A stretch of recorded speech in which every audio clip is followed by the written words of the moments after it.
सबको नए साल की शुभेच्छा। इस साल में हम ज़्यादा से ज़्यादा आध्यात्मिक प्रगति करें, यही हमारा ध्येय होना चाहिए।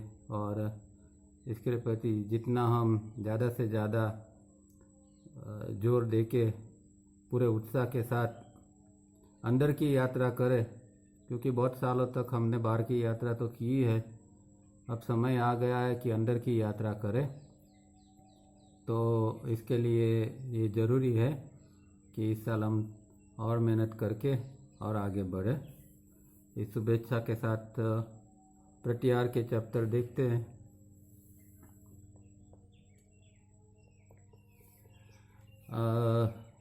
लास्ट टाइम जो था हमने 26 को ये प्रत्यार के बारे में हमने उसमें देखा था कि एस्ट्रल बॉडी को रोज़ रात को सेपरेट करना पड़ता है फिजिकल बॉडी से और साधना करनी पड़ती है। और एक यूनिक साधना है। आप देखिए कि इस तरह की साधना हम कोई गुरु के पास देखते नहीं है कि कोई ऐसा सुझाव करता नहीं है कि भाई साधना इस तरह भी होती है।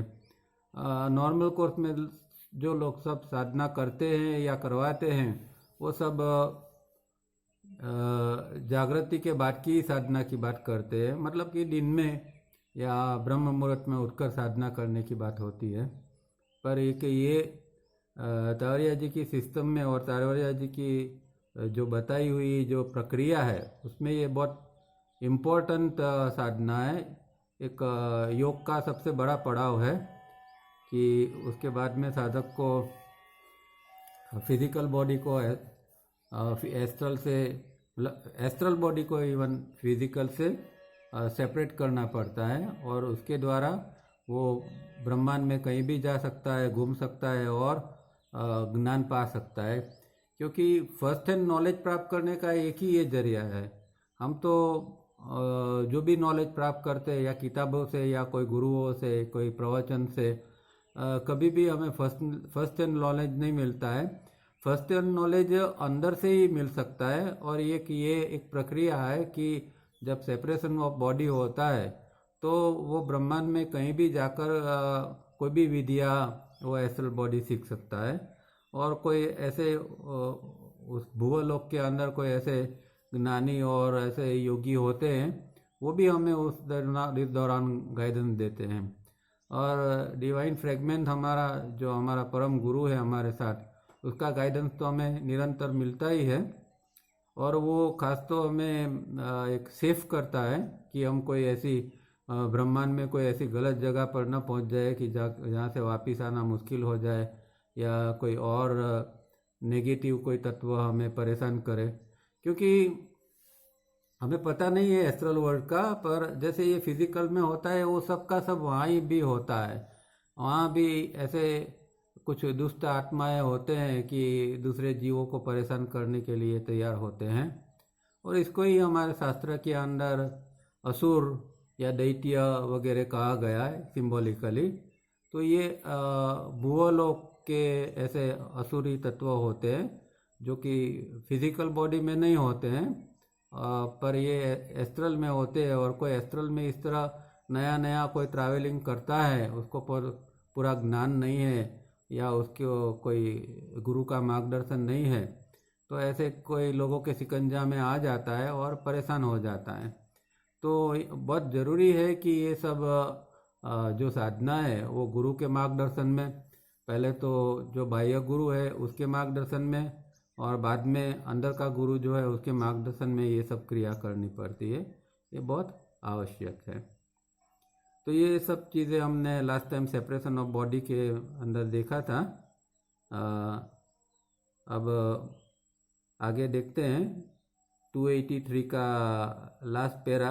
हालांकि लास्ट टाइम हमने पढ़ लिया था, फिर से यहाँ पढ़ते हैं क्योंकि उसका कनेक्शन आगे है इसलिए। तो every night the disciple consciously watches, हर रात्रि जो है शिष्य वो सेपरेट बॉडी को सेपरेट करके फिर निरीक्षण करता रहता है क्या हो रहा है।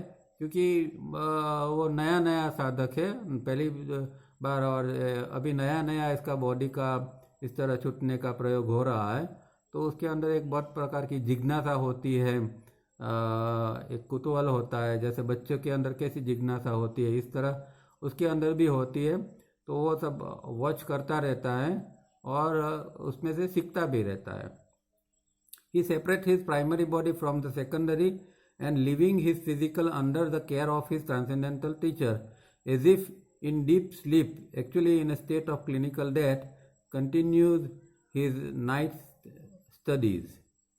तो ये फिजिकल बॉडी से उसका एस्ट्रल को वो अलग करता है और उसके ट्रांसेंडेंटल गुरु के अंदर रहकर वो साधना करता है। उस दौरान उसका फिजिकल बॉडी तो जैसे कि डीप स्लीप में है। हालांकि तावरी जी कहते हैं कि ये डीप स्लीप का स्टेट नहीं है, ये क्लिनिकल डेथ का स्लीप है। और लास्ट टाइम भी हमने बात की थी कि क्लिनिकल डेथ क्या होता है, क्योंकि उसके अंदर जो हृदय के धबकार है वो बंद हो जाते हैं, श्वास भी ऑलमोस्ट बंद जैसे हो जाते हैं। तो जैसे क्लिनिकल डेथ मतलब कि एक व्यक्ति का डेथ होता है तो कैसे सिम्टम्स होते हैं, इसी प्रकार के ये व्यक्ति के अंदर भी बाहर से देखेंगे तो इस प्रकार के सिम्टम्स होंगे कि जैसे उसका कोई श्वास नहीं चल रहा है या उसके हृदय की धड़कन है वो भी बंद हो गई, ऐसा अपेरेंटली दिखता है, पर अंदर सूक्ष्म रूप से चालू रहता है। सूक्ष्म रूप से उसकी रिदम भी चालू रहती है, पर अपेरेंटली ऐसा लगता है कि जैसे बॉडी डीप स्लीप के अंदर चला गया है और वो रात को भ्रमण करके स्टडी करता रहता है। And what are the studies? The disciple now understands that the physical body is only an earth module and that the Kennedy base, the launching pad, is beyond Swa universe in the ring pass north from where both the bodies were launched and from where they are also operated, and where all thoughts, motives and acts are recorded faithfully in the 3 super micro recording monitors in the causal body. तो ये भी हमने last time देखा था कि ये जो है ये बात कर रहे हैं, महाकाल की बात कर रहे हैं। हमारा कॉजल बॉडी जो है वो हर एक व्यक्ति का इंडिविजुअल कॉजल बॉडी होता है और वो महाकाल के अंदर होता है। और ये हमारे ब्रेन के अंदर ये रिसेप्टर्स होते हैं और वहाँ कॉजल बॉडी के अंदर वो रिकॉर्डिंग मॉनिटर्स होते हैं। तो दोनों का ये होता है, तीन प्रकार के होते हैं, क्योंकि फिजिकल, एस्ट्रल और मेंटल 3 बॉडी के लिए 3 प्रकार के माइक्रो रिकॉर्डिंग मॉनिटर्स होते हैं।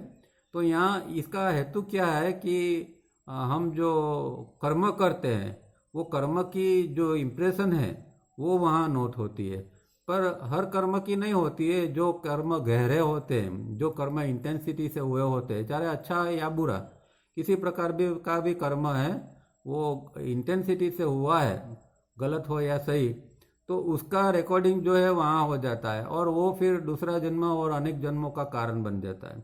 और इसीलिए इसको कॉजल बॉडी कहा है कि कारण शरीर, मतलब अनेक जन्मों लेने का कारण शरीर ये है कि जहाँ हमारा इस प्रकार का रिकॉर्डिंग होता है।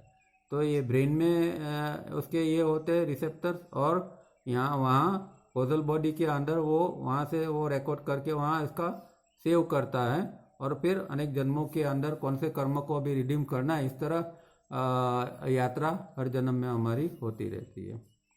तो ये एक उपमा के रूप में, ये जैसे अमेरिका में केनेडी बेस लॉन्चिंग पैड है, इस तरह हमारा ये कॉजल बॉडी जो है वहाँ से ये हमारा ये आता है आत्मतत्व। और लास्ट टाइम में और आत्मतत्व जब आता है उसके साथ में ये कर्म की जो चीज़ें हैं वो भी हमारे अंदर संस्कार के रूप में आ जाती है।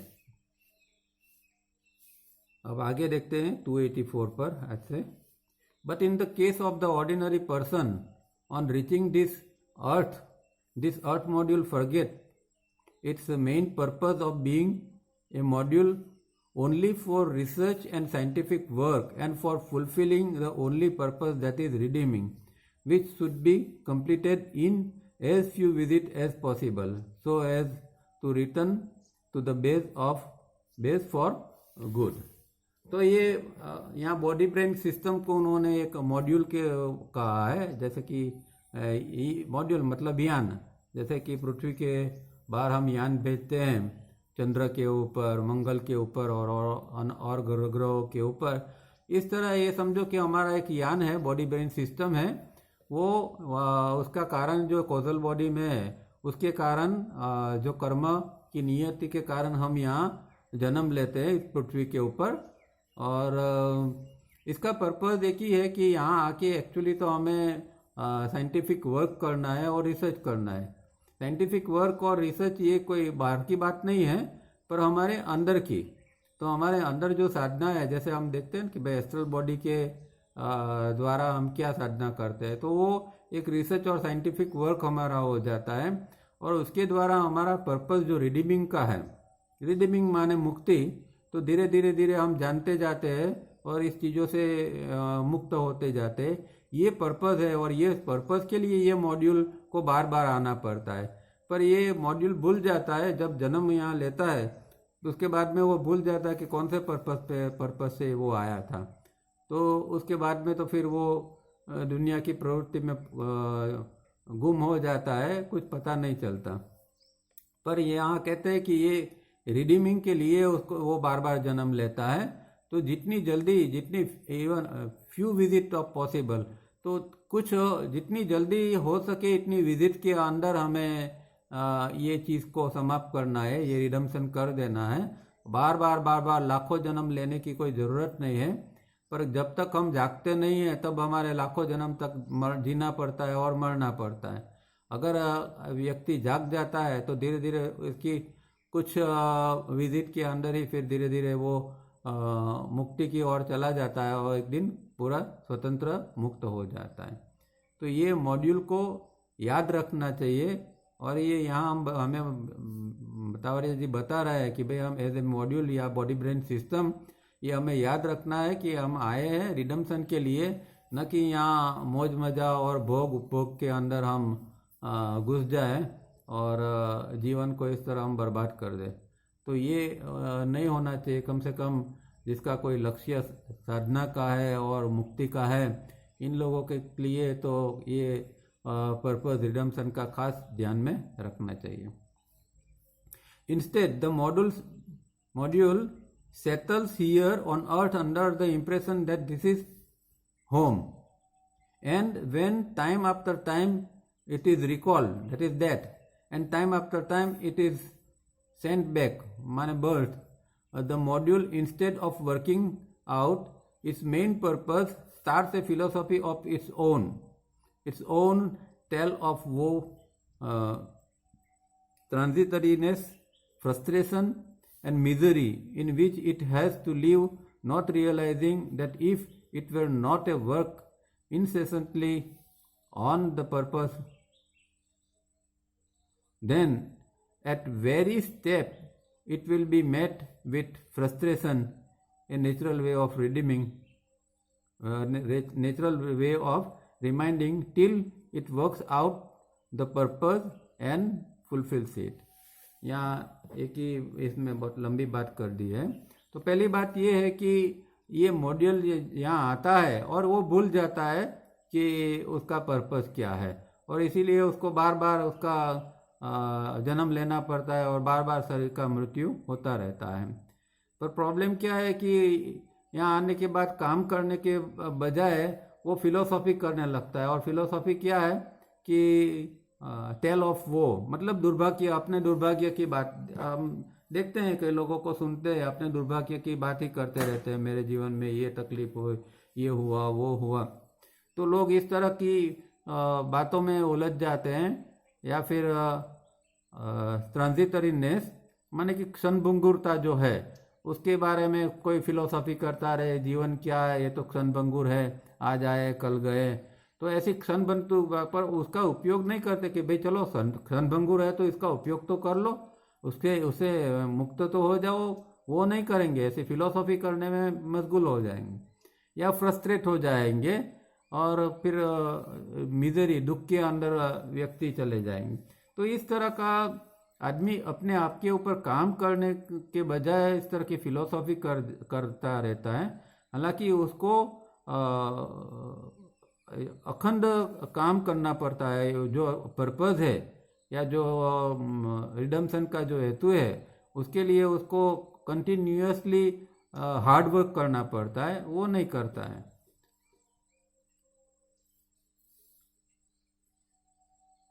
तो ये एक ज़रूरी है कि उसको हार्डवर्क करके ये रिडम्पशन करना पड़ता है. No sooner does it realizes and fulfills its purpose, then the module is destroyed on the last visit for all time to come, together with all the sophisticated instrument attached to it, for they are needed no more. अब जब last visit उसकी होती है, मतलब इसने बहुत गहरी साधना की जन्मों जन्म तक, और धीरे धीरे करके वो मुक्त हो गया. हर एक स्टेज जो है अष्टांग योग का, धारणा, ध्यान, समाधि, ये सब उसने सब कंप्लीट कर लिया. अभी इसकी लास्ट विजिट है. तो वो लास्ट विजिट के दौरान ये जो मॉड्यूल है, मतलब हमारा बॉडी ब्रेन सिस्टम है, उसको डिस्ट्रॉय कर देता है, उसको समाप्त कर देता है. तो अगर इसने यहाँ फिजिकल बॉडी में जन्म लिया है, तो ये फिजिकल को समाप्त करके, बाकी को भी समाप्त करके, फिर वो रिंग पास नोट के बाहर निकल जाता है. अपना जो सेलेस्टियल होम है, जनलोक है, वहाँ निकल जाता है.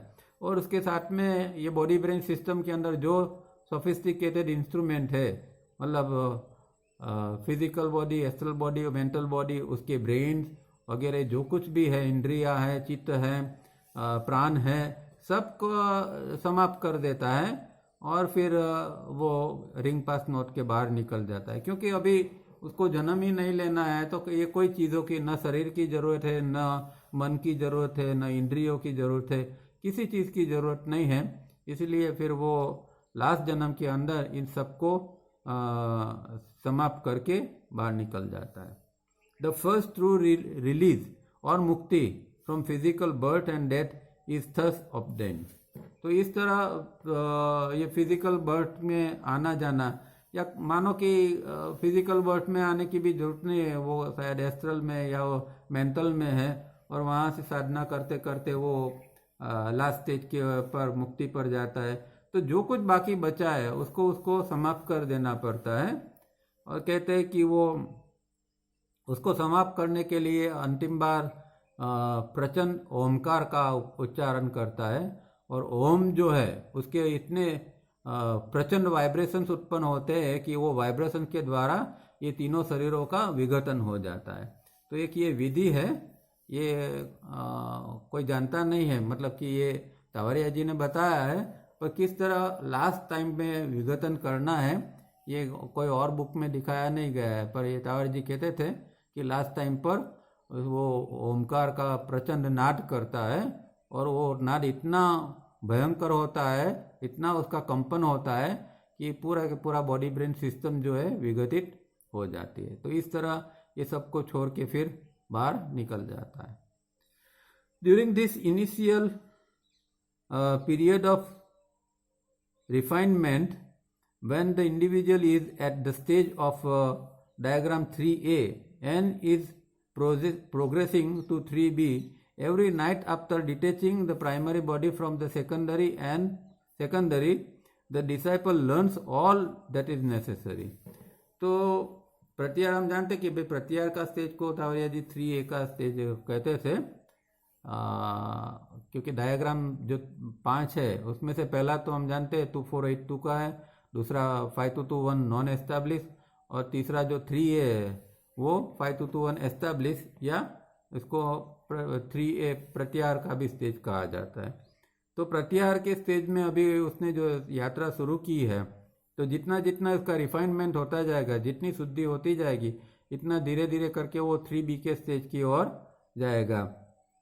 और हर रात को वो फिजिकल बॉडी से एस्ट्रल को डिटैच करता रहेगा, और जो उसको जो डिसिप्लिन उसको लर्न करनी है, सीखना है, वो जरूरी सब डिसिप्लिन को वो सीखता जाएगा.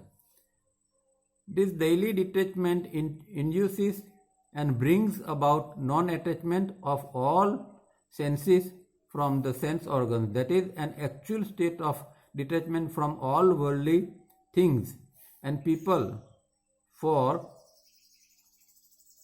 the treasures and persons that were drawing him cease to draw him anymore, and though he now lives amidst all that which earlier made him attached, no more have this any effect on him, for he has now seen greater riches. यहाँ भी उन्होंने फिर एक बात की है कि ये जो रात को इस तरह जो ये साधना करता है सेपरेशन ऑफ बॉडी में, तो उसके साथ में क्या साधना होती है, प्रत्याहार का जो रियल अर्थ क्या है कि detachment of senses from sense organ, जो हमने आगे देखा था। तो जो इंद्रिय है उसको इंद्रिय अंग से अलग कर देना, वो प्रत्याहार की एक डेफिनेशन है। तो रोज रात को ये भी उसका होता जाता है कि उसके सेंसेस जो है वो ये सेंस ऑर्गन से डिटेच होती है। मतलब कि सेंसेस एक कारण है कि जिसके कारण हम चीज़ों के प्रति आकर्षित होते हैं। इंद्रिय ही है हमारी, इंद्रिय और इंद्रिय अंग। जैसे कि आँख ने कुछ देखा और उसको भाग गया, तो अंदर एक इच्छा होगी कि नहीं ये चीज़ मुझे चाहिए। तो ये इंद्रिय और इंद्रिय अंग का सेंस ऑर्गन का संयोग हुआ, और दोनों के संयोग के कारण एक अंदर इच्छा उत्पन्न होती है। तो जैसे जैसे ये सेपरेशन ऑफ बॉडी की साधना और ये डिटैचमेंट का प्रोसेस चलता रहता है, तो फिर उसका सही माने में डिटैचमेंट होता है। सही माने में डिटैचमेंट का मतलब ये है कि अभी उसके अंदर ये जो चीज़ें जो उसको पहले आकर्षित करती थी, जो चीज़ें उसको बार बार खींचती रहती थी, वो सारी चीज़ें अब समाप्त हो जाती है। अभी इसको कोई बाह्य चीज़ उसको आकर्षित नहीं करती है, बाह्य चीज़ के प्रति वो ध्यान उसका नहीं जाता है। पहले लोगों के प्रति, चीज़ों के प्रति, किताबों के प्रति, फिलॉसफी के प्रति अनेक जगह पर उसका ध्यान जाता था और वो खींच जाता था। अब ये स्थिति ऐसी बनती है कि चीज़ या व्यक्ति या कुछ भी है जो उसको अभी आकर्षित नहीं करती है, तो वो रियल डिटैचमेंट की स्थिति के अंदर आ गया। मतलब जिसको हम वैराग्य कहते हैं, ये डिटैचमेंट जो है वो रियल अर्थ के अंदर वैराग्य के अर्थ में है। तो ये उसके अंदर धीरे धीरे करके इस तरह की वैराग्य की स्थिति बननी शुरू हो जाती है जब वो 3A से 3B की ओर जाता है तब।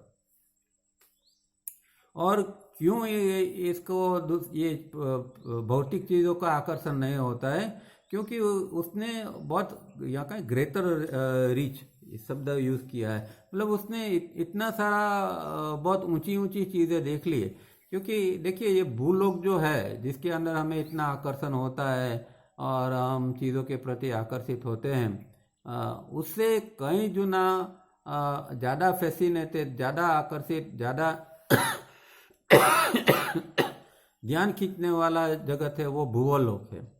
यहाँ तो हम अभी तो खाली ये फिल्म और फिल्म वाले के पीछे लोग भागते रहते हैं और इतने ये हो जाते हैं, आकर्षित हो जाते हैं। पर ये तो कुछ नहीं है। ये भूलोक के अंदर, भूलोक तो एकदम ज़्यादा से ज़्यादा पुष्कल आकर्षण परा है। और ये सारी चीज़ भी उन्होंने ये साधक ने देख ली है सेपरेशन ऑफ बॉडी के साथ में। मतलब भूलोक की भी यात्रा कर ली और ऐसी ग्रेट रिचेस को पहुंच गया, ऐसी चीज़ें इन्हें देखी कि अभी ये उसको फिजिकल ये लोक है, ये जो भूलोक है उसके अंदर की चीज़ों इसको फिर आकर्षित नहीं कर सकती। ये तो स्वाभाविक है। एक चीज़ आपने बहुत ऊंची देख ली तो फिर आपको कोई छोटी चीज़ों के अंदर इंटरेस्ट नहीं रहता है, ऐसी बात यहाँ है। तो उसने जो भूलोक के अंदर देख लिया, और कोई साधक इससे भी एडवांस है और स्वलोक तक जा सकता है, और स्वलोक का कोई किसी ने देख लिया, तो ये फिर भूलोक की चीज़ें तो उसके लिए कोई मायना नहीं रखती है। तो ये इसीलिए साधक को उसके अंदर से फिर वैराग्य आना चालू हो जाता है। He does not even have to resist. There is no temptation left in him for the object of his senses, for he now sees that which is much more superior and vital. तो यही बात है कि अभी उसके अंदर कोई आकर्षण तो नहीं रहता और रेजिस्ट भी नहीं करता है, उसके प्रति टेम्पटेशन नहीं रहता है, उसके प्रति खिंचाव नहीं रहता है, क्योंकि उसने ऐसी सुपीरियर और वाइटल चीज़ को देख लिया है, इसकी सेंसेस ने अनुभव किया है। इसलिए इस जगत की चीज़ों का उसके अंदर आकर्षण नहीं रहता है। पर ये ऐसी व्यक्ति के लिए है कि जिसने ये प्रकार की गहरी साधना की है। क्योंकि प्रॉब्लम ये है कि हम देखते हैं कि जिन लोगों को हम एडवांस मानते हैं, जो लोग बहुत बड़ी बड़ी बातें करते हैं, पर उनका जीवन को नज़दीक से देखते हैं तो उनके जीवन के अंदर भी ये भौतिक चीज़ों के प्रति भरपूर आकर्षण होता है। इन लोगों के अंदर जो उपभोग्य साधन है उसके प्रति भी इतना ही आकर्षण होता है।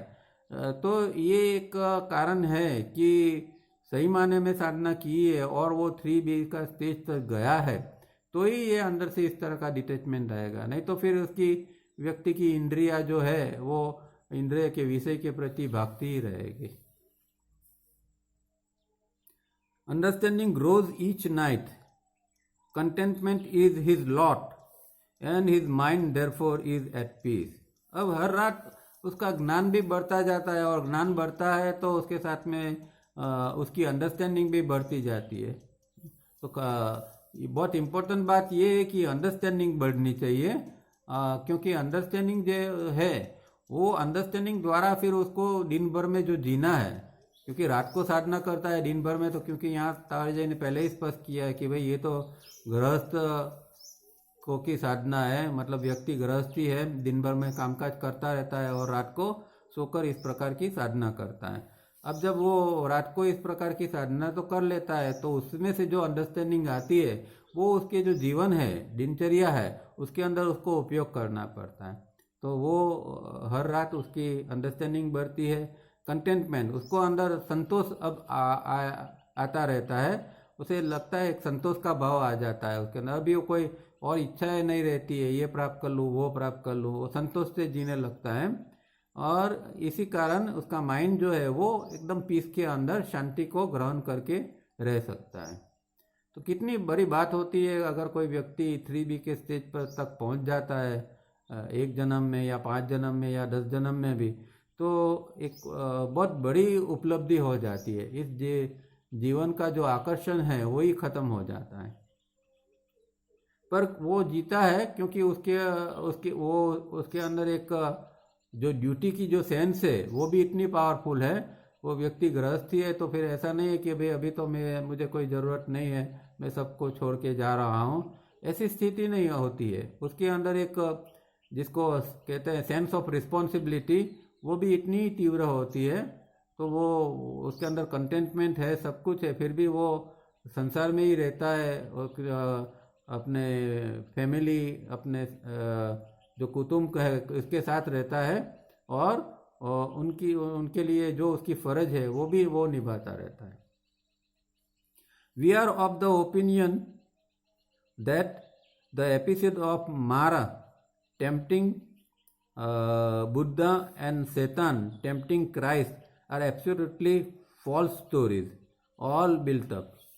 अब आप ये कुछ बौद्धिज्म में देखेंगे तो ऐसी स्टोरीज आती है कि भाई भगवान बुद्ध जब साधना कर रहे थे तब उसको कोई इसको ये कर रहा था, डेविएट कर रहा था, मतलब उसको मार्ग से जैसे च्युत करने का प्रयत्न कर रहा है, उसको मार उनकी जो ये है उनकी टर्मिनोलॉजी में, जिसको हम शैतान या दैत्य या जो डेविल कहते हैं, इसको बुद्धिज्म के अंदर मार कहा गया है। तो मार जो है वो एक ऐसा एक कैरेक्टर बताया गया है, जो नेगेटिव कैरेक्टर बताया गया है कि जैसे जैसे साधक ऊपर उठने लगता है तो ऐसी नेगेटिव चीज़ उसको फिर से पटकने के लिए, इस संसार में जकड़ने के लिए आ जाती है। और कुछ स्टोरीज हमारे शास्त्रों के अंदर ऋषियों के लिए भी ये होती है, जैसे विश्वामित्र के बारे में इंद्र को ऐसा हुआ था कि भाई ये तो बहुत आगे बढ़ रहा है और फिर मेरा स्वर्गलोक ही ले लेगा, तो फिर उसने मेनका को यहाँ भेजा उसको टेम्पटेट करके उसका पतन करने के लिए। ऐसी स्टोरी भी हमारे शास्त्रों के अंदर है। तो एक बताना ये चाहते हैं कि भाई ऐसा कोई हकीकत में कोई ऐसा कोई नेगेटिव तत्व कोई होता नहीं है, पर वो हमारी अपनी ही कामना कुछ अंदर जो पड़ी हुई है, जो सबकॉन्शियस अनकॉन्शियस के अंदर पड़ी है, वही हमें टेम्पटिंग करके हमारा पतन हो सकता है उसके कारण। तो ये बाहर का कोई पात्र नहीं है, समझना ये कि ये अंदर की संस्कार की बात है। और इसी तरह जो क्रिश्चियनिटी के अंदर जो शैतान का या डेविल का जो कंसेप्ट है, तो लोग फिर समझते नहीं हैं और फिर उसको बाहर के रूप में ले लेते हैं। और प्रॉब्लम ये होता है कि जो वो धर्म के धर्मगुरु लोग होते हैं वो लोग ऐसी चीज़ों को खास बढ़ावा देते हैं या ऐसी अनसमझी चीज़ों को बात करते रहते हैं, लिखते रहते हैं, अपने उपदेशों में बोलते रहते हैं कि नहीं नहीं ऐसा होता है, शैतान आपको आपका पतन करेगा या बुद्धिज़्म में मार आपका पतन करेगा। हिंदू धर्म के अंदर भी हमारी इस तरह ये जो अप्सरा वगैरह का बात है या फिर नेगेटिव जिसको कहते हैं ये दैत्य वगैरह हैं जिस वो एक नेगेटिव तत्व के रूप में। तो हकीकत ये है कि ये सब हमारे संस्कार ही है और साधक को संस्कार के साथ लड़ लड़ के ऊपर उठना पड़ता है। इसीलिए यहाँ कहते हैं कि absolutely false stories all built up, ये सब बनी बनाई बात है। यहाँ तावरिया जी भी ये बात स्पष्ट करते हैं। They are only the imagination of later and lesser writers.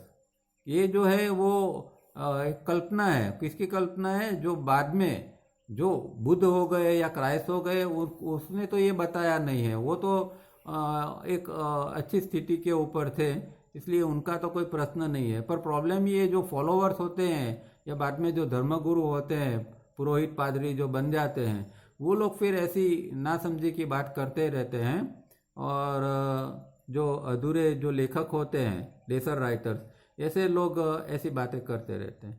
For even if they B gospel writers, you will realize, dear reader, that all this stage of pratyahar, which is not yet completed, a disciple has to be free from all temptations, and Christ and Buddha must certainly have achieved a much higher stage indeed. अब ये बात भी important बात ये है कि ये तो अभी तो साधक प्रत्याहार के स्टेज के अंदर है, उसने अभी तो प्रत्याहार कंप्लीट भी नहीं किया है, फिर भी उसके अंदर एक वैराग्य आता है और ऐसी चीज़ उसको कोई खींचती नहीं है। कभी कभार कोई खींच सकती है पर अभी वो धीरे धीरे इससे चीज़ों से मुक्त हो रहा है। तो बुद्ध और क्राइस्ट तो इतने एडवांस थे कि इनको कोई ऐसे मार और शैतान किस तरह खींच सकता है, किस तरह उसको प्रलोभित कर सकता है। तो इसीलिए ये सब बातें बकवास होती है, ये सब जुड़ी जुड़ाई बातें होती है। Unfortunately, such misleading episodes we find all over the scriptures and shastras because they have all been tempered with by our priests and past scholars. तो ये जो हमारे अनधिकृत जो ऐसे पंडित, पुरोहित, स्कॉलर्स वगैरह जो है धर्मगुरु है वो इस तरह अनधिकृत फेरफार ये शास्त्रों के अंदर, स्क्रिप्चर्स के अंदर करते रहते हैं और अपनी बात। इसमें क्यों ऐसा होता है? क्योंकि बाद में जो गादी के ऊपर आया, जो धर्मगुरु बना, जो प्रीस्ट, जैसे कि हम जानते हैं कि भाई क्रिश्चियनिटी के अंदर पोप जो है वो सर्वोच्च धर्मगुरु है, उसके ऊपर कोई नहीं है। तो इस तरह जो कोई बाद में ऐसे धर्मगुरु बनते हैं वो खुद को क्राइस्ट की भूमिका के ऊपर उतनी ऊंचाई पर तो वो कोई होते नहीं हैं। तो बाद में वो जो चीज़ें पढ़ते हैं या जो वो इसका जो इंटरप्रिटेशन करते हैं उसमें उसको ऐसा लगता है, क्योंकि उसका लेवल ऑफ बीइंग जो है अभी बहुत कम है, तो वो अपने लेवल ऑफ बीइंग के हिसाब से ये सोचते रहते हैं और इमेजिन करते रहते हैं और ऐसी चीज़ों को घुसा देते हैं कि नहीं ये क्राइस्ट को ऐसे शैतान ने परेशान किया होगा। जैसे कि भाई ये रोमन सोल्जर्स आके उसको पकड़ ले जाते हैं और फिर उसको ये सूली पर चढ़ा देते हैं, तो उनको लगता है कि भाई ऐसा कोई शैतान ने ये सब किया होगा, पर ऐसा कोई शैतान की बात ही नहीं है इसके अंदर। तो ये प्रॉब्लम ये इन ऐसे अधूरे प्रीस्ट लोगों का है, स्कॉलर्स का है, कि जो लोग अपनी अंडरस्टैंडिंग नहीं है फिर भी वो अपनी अंडरस्टैंडिंग से वो इसमें कुछ जोड़ देते हैं और इसके कारण ये सब मिसलीडिंग एपिसोड इस तरह के बन जाते हैं। तो 5 मिनट में एक ब्रेक भी होगा, पर अभी हम कंटिन्यू पढ़ते हैं। The activity of such a disciple, diagram 3b, is now free from attachment and says Patanjali describes him thus. अब महर्षि पतंजलि ने ऐसी व्यक्ति के बारे में योग सूत्र के अंदर बताया है कि जो 3B के स्टेज के ऊपर पहुंच गया, जो प्रत्याहार के ऊपर पहुंच गया है, ऐसी व्यक्ति के लक्षण क्या है, वो पतंजलि मुनि ने कुछ सूत्र के अंदर बताया है। उसमें बुक 4 का 7 सूत्र जो है वो इस तरह कहता है कि the activities of the liberated personality are free from the pairs of opposite.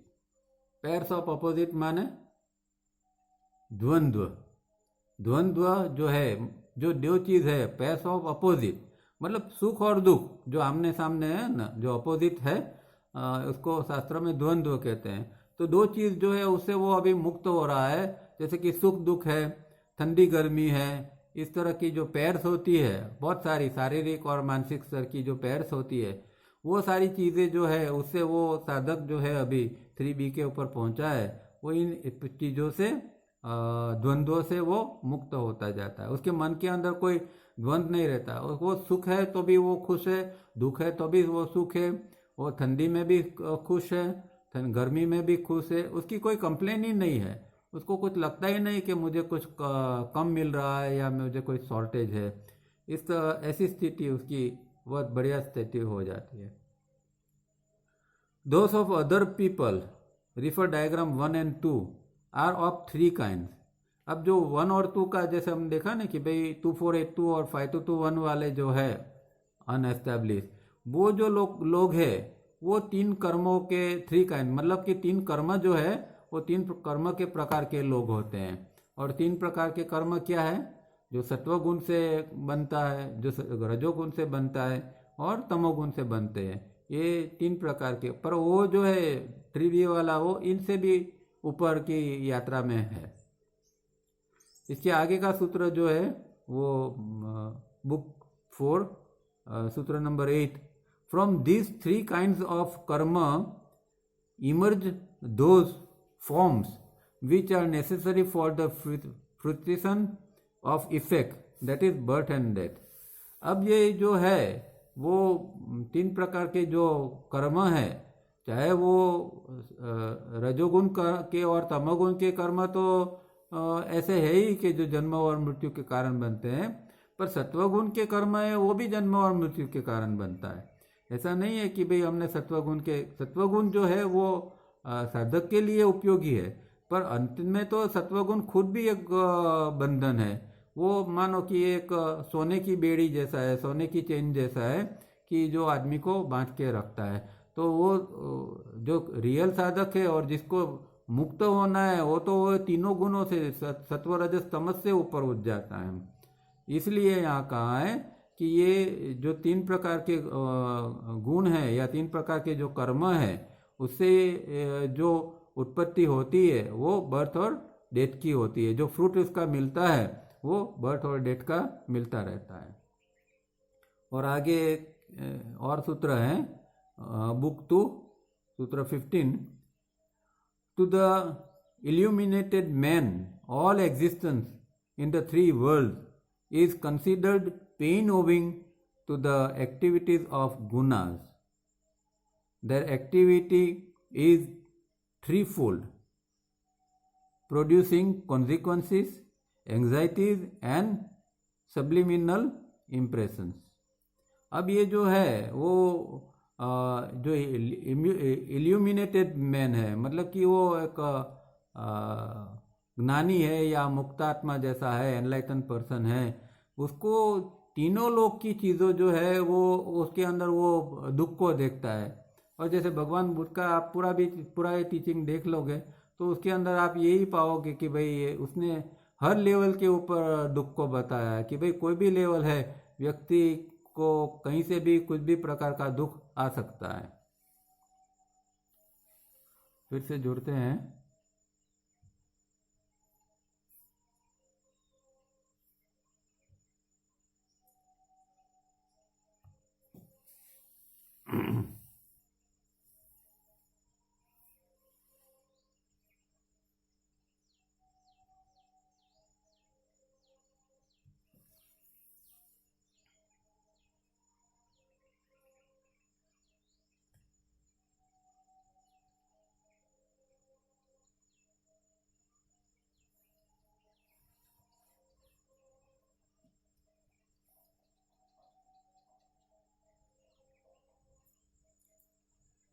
तो जो साधक है वो साधक नहीं पर जो एनलाइटन पर्सन है, इल्यूमिनेटेड पर्सन है, वो व्यक्ति जो है वो जानता है, समझता है कि भाई ये तीनों गुणों की जो भी प्रवृत्ति है वो दुख उत्पन्न करने वाली ही है, चाहे वो कितनी भी बढ़िया क्यों ना हो, कितनी एडवांस क्यों ना हो, वो कितनी उपयोगी प्रवृत्ति क्यों ना हो, फिर भी वो बंधन रूप है और इसके कारण उसको वो दुख पैदा करने वाली चीज़ें बच जाती है। तो ये जो है, इसीलिए ये व्यक्ति तीनों वर्ग की चीज़ों के अंदर अपने आप को इन्वॉल्व नहीं कर लेता है। वो चीज़ों को करता है, उसको करना पड़ता है, उस जैसे कि ड्यूटी की बात है या और कोई नेचर के द्वारा उसको जो जिम्मेदारी मिलती है किसी को आगे बढ़ाने की या जो भी कोई हो, तो वो चीज़ वो निर्लेप भाव से कर लेगा, पर उसके अंदर वो इन्वॉल्व नहीं हो जाता है। क्योंकि इन्वॉल्व हो गया तो फिर वो गुण की, ये 3 गुण होते हैं, उसकी असर उसके ऊपर आ जाएगी और फिर उसका परिणाम तो पेन ही होगा, दुख ही होगा। There activity is 3-fold। तो त्रिस्तरीय है, 3 प्रकार की इसकी असर उत्पन्न होती है। पहली है प्रोड्यूसिंग कॉन्सिक्वेंसेस, उसके द्वारा जो कॉन्सिक्वेंसेस है, परिणाम होते हैं, वो उससे उत्पन्न होते हैं। एंग्जाइटीज उत्पन्न होती है उसके द्वारा, मतलब कि अंदर एक चिंता, अशांति का भाव जो है वो अंदर उत्पन्न होता है और उसके अंदर सबमिनल इम्प्रेशन, मतलब अवचेतन की जो असर है वो भी उसके अंदर वो आ सकती है। इस तरह 3 प्रकार की असर अगर वो व्यक्ति के अंदर आ जाती है, वो जागृत नहीं है तो। और लास्ट सूत्र है, when ignorance is brought to an end through non association with the things perceived, this is the great liberation. ये बहुत अच्छा सूत्र है। When ignorance is brought to an end through non association. Non association मतलब यही है फिर से कि नॉन एसोसिएशन वो अभी बिन जोड़ान, अभी वो इससे जुड़ता नहीं है। जैसे हमने देखा ना, इंद्रिय और इंद्रिय अंग का जो जुड़ा होता है, तो यहाँ उसका चित्त जो है अभी वो नॉन एसोसिएशन की स्थिति के अंदर आ गया है। वो कब होता है कि इग्नोरेंस जो है वो चला जाता है। इग्नोरेंस का मतलब क्या? इग्नोरेंस का मतलब अज्ञान नहीं है, इग्नोरेंस का मतलब अविद्या है। अज्ञान का मतलब क्या है? कोई पढ़ा लिखा नहीं है तो वो अज्ञानी इसको हम कहते हैं। पर अविद्या अलग चीज़ है और अज्ञान अलग चीज़ है। चाहे वो पढ़ी लिखी व्यक्ति हो, स्कॉलर हो, कोई यूनिवर्सिटी का प्रोफेसर हो, फिर भी उसके अंदर इग्नोरेंस होता है, मतलब अविद्या हो सकती है। अविद्या का मतलब क्या है कि जो सही है उसको गलत समझना और जो गलत है उसको सही समझना।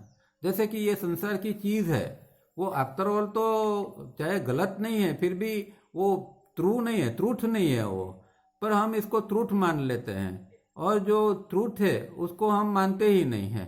तो ऐसी जो भ्रमना की स्थिति होती है उसको अविद्या कहा जाता है। जो बड़ा बड़ा साइंटिस्ट है वो नहीं मानेगा, भगवान के बारे में भी वो मानेगा या नहीं भी मान सकता है, तो वो जो ट्रूथ है वो उसके प्रति वो जागृत नहीं, उसके प्रति उसका ये नहीं है, उसके अंदर ट्रूथ के प्रति ये नहीं है कि भाई ये ट्रूथ है। वो ट्रूथ को गलत मानता है। जैसे भगवान है या वो भगवान है ऐसा वो मानता नहीं है, वो इसकी एक अपनी एक मान्यता होती है। तो ये इसको इग्नोरेंस कहते हैं। और जब व्यक्ति इग्नोरेंस से मुक्त हो जाता है, मतलब कि जो चीज़ वो परसीव करता है उसके साथ वो नॉन एसोसिएशन के रूप में रहता है, कोई भी चीज़ उसको आकर्षित नहीं करती है, उसका जीव जो है वो अभी वो उधर खिंचाव महसूस नहीं करता है, ऐसी चीज़ को ग्रेट लिबरेशन यहाँ कहा गया है महर्षि पतंजलि द्वारा। तो ये कुछ सूत्र उन्होंने ये प्रत्याहार के संदर्भ में हमें समझाने का प्रयत्न किया है। अब आगे देखते हैं। According to the rules of the game of existence, much remains to be done as yet, but the hold that existence had on body and mind, the personality, is now broken in this stage of pratyahar. अब हम जानते हैं कि भाई ये हम जो जी रहे हैं इसको एग्जिस्टेंस कहा जाता है। एग्जिस्टेंस मतलब भू भुव स्व, ये तीन लोगों को एग्जिस्टेंस कहा गया है। और जो ऊपर के लोक है जन तप सत्यम, उसको क्रिएशन कहा गया है, बीच में महालोक है। तो ये जो गेम जो है एग्जिस्टेंस की, उसके अंदर अभी बहुत कुछ करना बाकी है। ये तो प्रत्यार के स्टेज के ऊपर है साधक, उसको और आगे जाना है।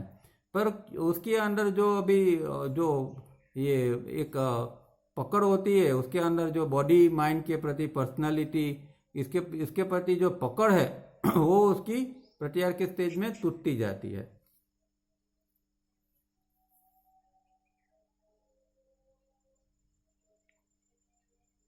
किसी का म्यूट खुला रह जाता है।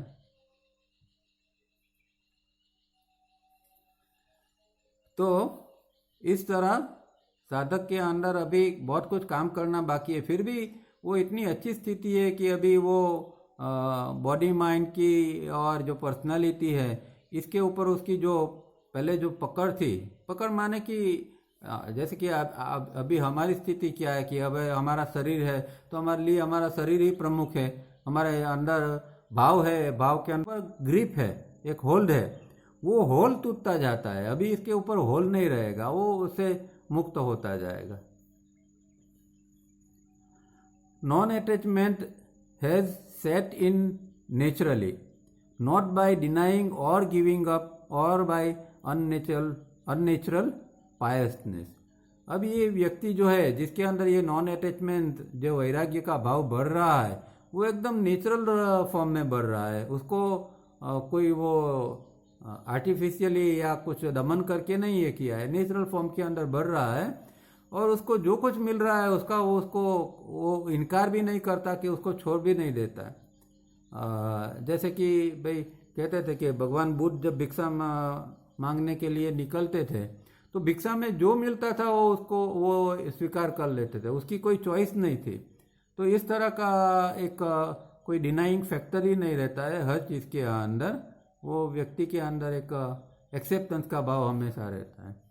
तो ये डिनाइंग नहीं रहता है। और कोई अननेचुरल पायसनेस मतलब कि कोई अननेचुरल धर्मनिष्ठा, कई लोगों के अंदर धर्म के प्रति एक पागलपन होता है, धर्मनिष्ठा के प्रति। ये हमारा धर्म और हमारे धर्म के अंदर ये कहा है, बस यही सच है, इसके अलावा कोई सच नहीं है। तो ये अननेचुरल पायसनेस है, एक पागलपन है धर्मनिष्ठा।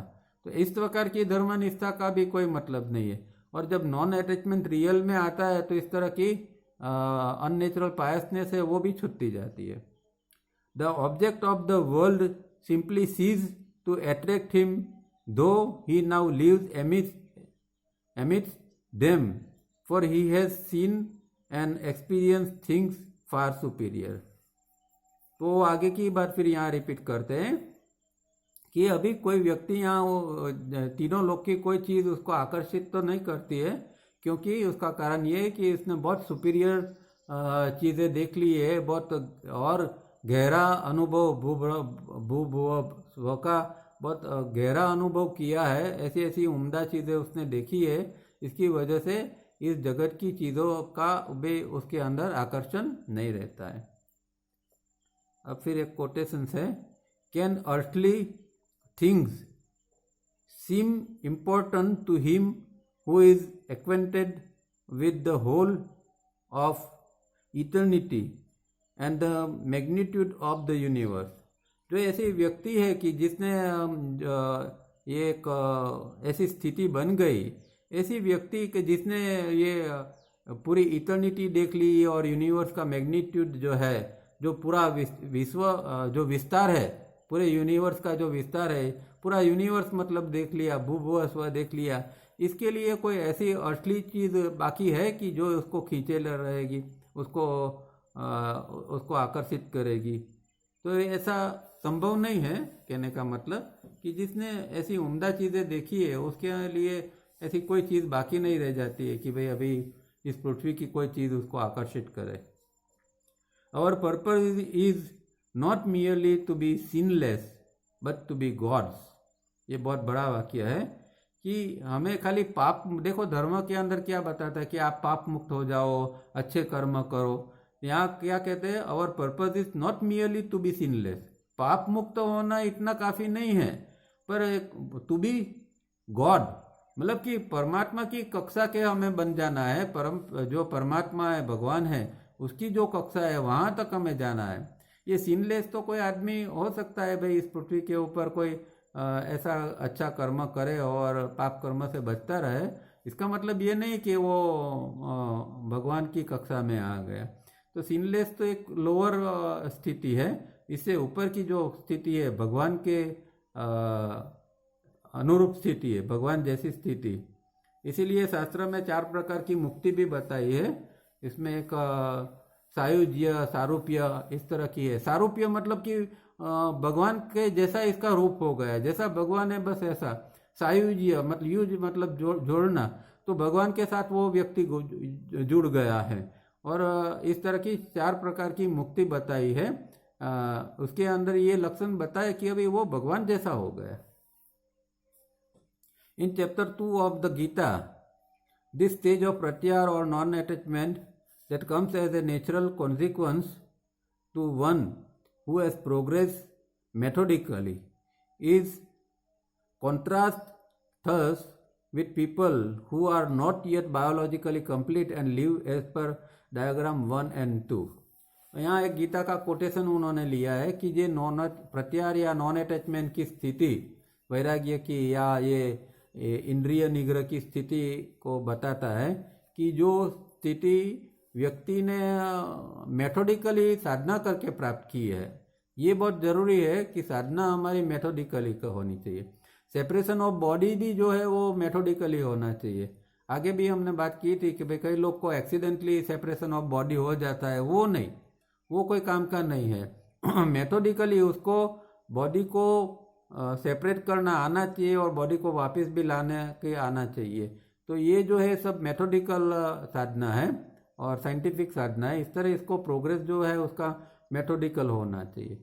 और ऐसी व्यक्ति जो डायग्राम 1 और 2 के कॉन्ट्रास्ट में है, मतलब कि इसके विरोध में है, 1 और 2 की स्थिति 248, 252, 221, और ये जो प्रत्याहार का नॉन अटैचमेंट वाली स्थिति है वो इससे भी उम्दा है, जिसका जिक्र गीता में किया गया है।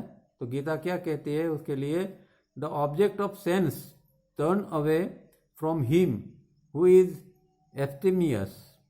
अब जो संयमी, एब्स्टेमियस मतलब संयमी व्यक्ति, जिसने ये अंदर का एक संयम प्राप्त किया। एक संयम का अर्थ, एक अर्थ जिसने धारणा ध्यान समाधि कर ली उसको भी संयम कहते हैं।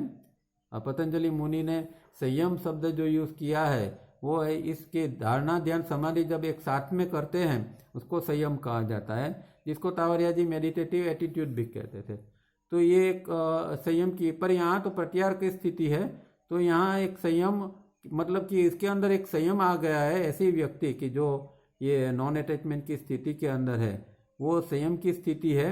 उसने अब जो है वो जो सेंस के ऑब्जेक्ट है, मतलब कि जो पदार्थ है, जो इंद्रिय के पदार्थ है, उससे वो अभी टर्न आउट हो गया, उससे वो अभी निकल गया है, टर्न अवे हो गया है। Even the Ryle's for them is lost in him who has seen the truth. अभी जिसने ट्रूथ को जान लिया, जिसने ट्रूथ को समझ लिया, सत्यम क्या है उसको जान लिया, उसके अंदर कोई भी विषय का स्वाद नहीं रहता है। कोई भी इंद्रिय जो है, इंद्रिय के अपने अपने विषय है और उसके स्वाद है, रेलिश, तो वो स्वाद उसके अंदर अभी नहीं रहेगा। कोई भी चाहे इंद्रिय हो, कोई भी इंद्रिय उसको भी खींच नहीं सकती है। तो जब सत्य की अनुभूति होती है तब ये इंद्रिय सब फीकी पड़ जाती है, उसके अंदर के रस जो है वो सूख जाते हैं और अभी वो ऐसी चीज़ों के अंदर उसे कोई रस उत्पन्न नहीं होता है, उसका जीव उसकी उस और जाता नहीं है। The mind of him who is trying to conquer it, sense attachment, is forcibly carried away in spite of his efforts by his tumultuous senses। अब ये तो बहुत फेमस गीता का श्लोक है कि जिसके अंदर कहते हैं, जब अर्जुन से बात होती है कि अर्जुन कहता है, पूछता है कि भाई ऐसी कौन सी चीज़ है कि व्यक्ति अपने आप को काबू में रखना चाहता है फिर भी वो व्यक्ति अपने को काबू में रख नहीं सकता है। और बड़े बड़े विद्वान लोग, ज्ञानी लोग भी इंद्रियों के इस तरह इसमें आ जाते हैं कि वो अपना संयम खो देते हैं। तो ऐसी क्या चीज़ है कि जो चीज़ व्यक्ति को इस तरह खींच लेती है? तो इसके जवाब में ये भगवान कहते हैं, the mind of him who is trying to conquer it, जो उसको उसके ऊपर विजय प्राप्त करने का जो प्रयत्न कर रहा है साधक जो है, उसको फोर्सिबली बलपूर्वक ये इंद्रिया जो है वो उसको खींच के ले जाती है। ये कहाँ है ना, ट्यूमुल्टियस सेंसेस, मतलब बेकाबू इंद्रिया। ये हमारे इंद्रिय के जो घोड़े हैं वो इतने पावरफुल हैं कि हम इसको लगाम दे के उसको काबू में करना चाहते हैं, फिर भी नहीं चाहते। तो ये साधक की स्थिति है। साधक का ये हमेशा अनुभव होता है कि भाई वो बार बार प्रयत्न करता है अपना इंद्रियों के काबू में लाने के लिए, संयम प्राप्त करने के लिए, पर ये इंद्रियों की ताकत इतनी है कि उसको बार बार खींच के ले जाती है। ये बहुत अच्छा एक श्लोक इसके अंदर है, गीता के अंदर 2nd चैप्टर के अंदर। This will happen repeatedly to one who tries unmethodical practices before achieving biological wholeness। तो इसका कारण भी यहाँ तावरिया जी ने बता दिया है कि ऐसा कौन लोग अनुभव करता है, ये इस तरह की इंद्रियां बार बार खींच जाती है, ऐसे कौन से साधक को अनुभव होता है? जो अनमेथोडिकल प्रैक्टिस करते हैं। वो ऊपर भी बात हुई कि भाई इसको मेथोडिकल प्रैक्टिस करके प्रत्याहार के स्टेज पर जाना है, पर जो लोग अनमेथोडिकल दूसरे करते हैं, ये करते हैं वो करते हैं, कोई ये प्रयोग कर लिया वो प्रयोग कर लिया, इस तरह अनमेथोडिकल प्रयत्न करते हैं। कोई लोग लंबे समय के लिए एक ही चीज़ में कोई 3-3 घंटा ध्यान के अंदर बैठे रहते हैं। कई लोग मैंने देखे 1-1 घंटा सुबह शाम प्राणायाम करते हैं। तो ऐसे लोग जो होते हैं लंबी लंबी चीज़ें, पर वो अनमेथोडिकल करते हैं, तो वो कभी भी बायोलॉजिकल वो कंप्लीट बनते नहीं हैं और इसकी इंद्रियां भी कभी भी काबू में नहीं आती है। After the vital energies are refined further and Manipur center is totally cleansed, and after proper study of the laws of astral plane and astral bodies and understanding the new dimension by regular practice every night under the transcendental teacher, the disciple still in pratyahar stage is ready for further progress। तो ये देखो, separation और body ये सब तो साधना चलती रहती है, उसके साथ में उसका अंदर का क्लिनसिंग, उसकी चक्रों की क्लिनसिंग की भी साधना चलती रहनी चाहिए। ये ऐसा नहीं है कि खाली इसमें सेपरेशन ऑफ बॉडी की बात है। जो बात ये है, इम्पोर्टेंट ये है कि ये इसका एस्ट्रल का प्योरिफिकेशन हमेशा कंटिन्यूसली चालू रहना चाहिए। तो प्रत्याहार के स्टेज के अंदर है व्यक्ति, उसका क्या है कि अभी पहले उसने मूलाधार स्वाधिष्ठान के ऊपर काम कर लिया और अभी वो मणिपुर सेंटर के ऊपर आ गया है। मणिपुर सेंटर के टोटली क्लींस हो रहा है। अब तावरिया जी ने हमें बताया कि भाई मणिपुर चक्र ऐसा है कि जिसके अंदर ही हमारे सब एनिमलिक वृत्तियाँ हैं, जो पाश्विक वृत्ति है, एनिमलिक सेल्स जो वहाँ हैं। तो हमारे अंदर जो एनिमल टाइप का जो हमारा बिहेवियर होता है या एनिमल जो संस्कार होता है इस तरह के, वो मणिपुर चक्र के अंदर, और मणिपुर चक्र नाभि के पिछले हिस्से के अंदर है, वो अभी क्लींस हो जाता है। और तावरिया जी ने दूसरा भी चीज़ बताई कि जब मणिपुर शुद्ध होता है तब कुंडली नाम का उसके बाजू में एक चक्र है, वो काम करना शुरू कर देता है।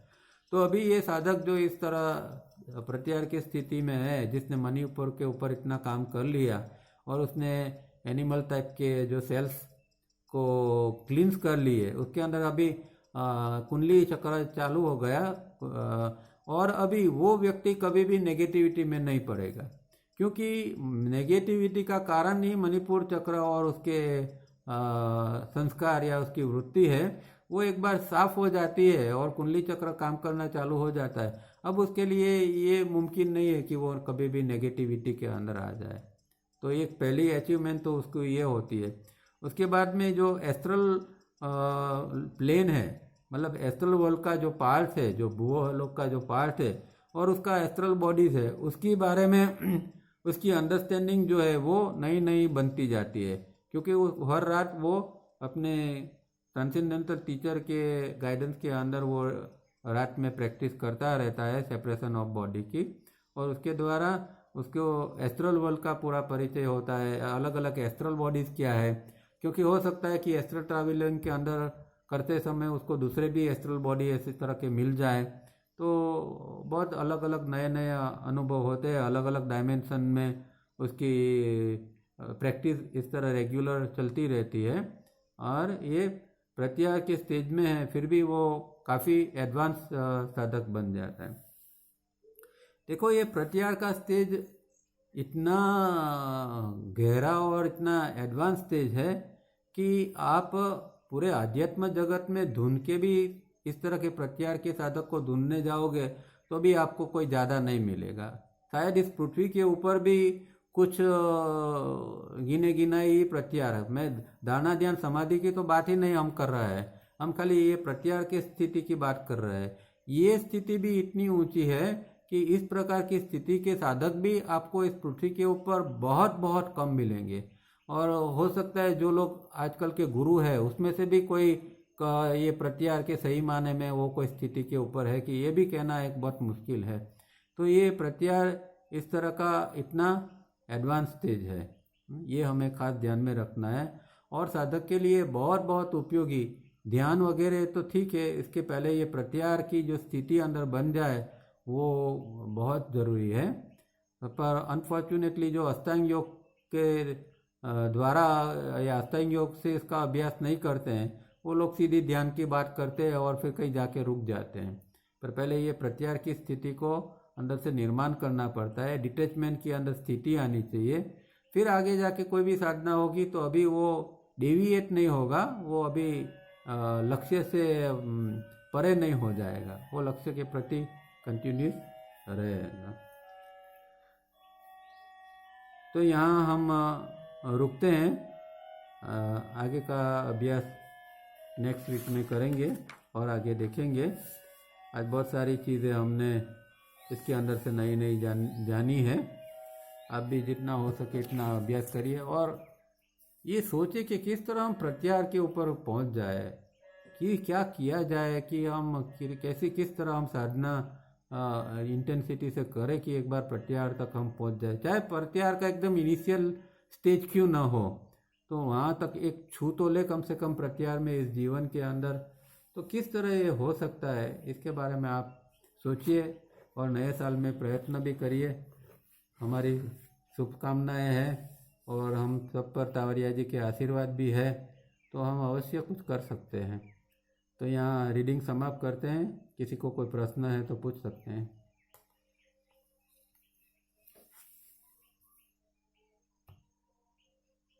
हेलो। हाँ बोलो। हाँ सर, आज की जो बात हुई वो तो एकदम ऊपर पहुंचे हुए साधक की बात हुई है।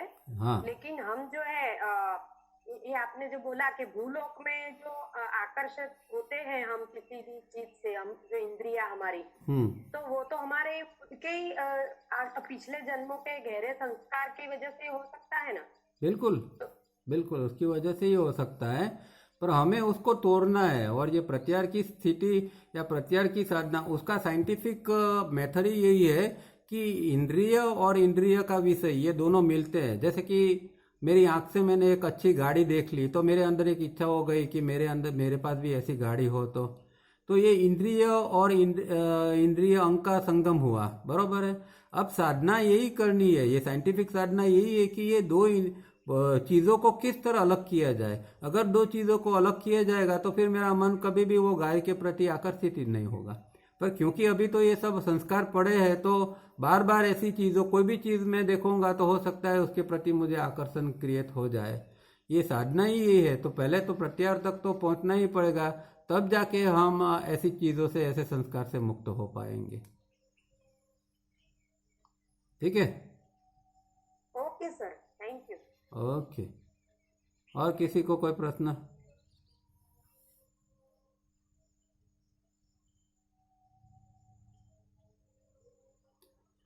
चलिए, तो प्रश्न नहीं है तो अभी 6 बज चुके हैं, हमारा टाइम भी हो गया है, तो हम यहाँ समाप्त करते हैं। और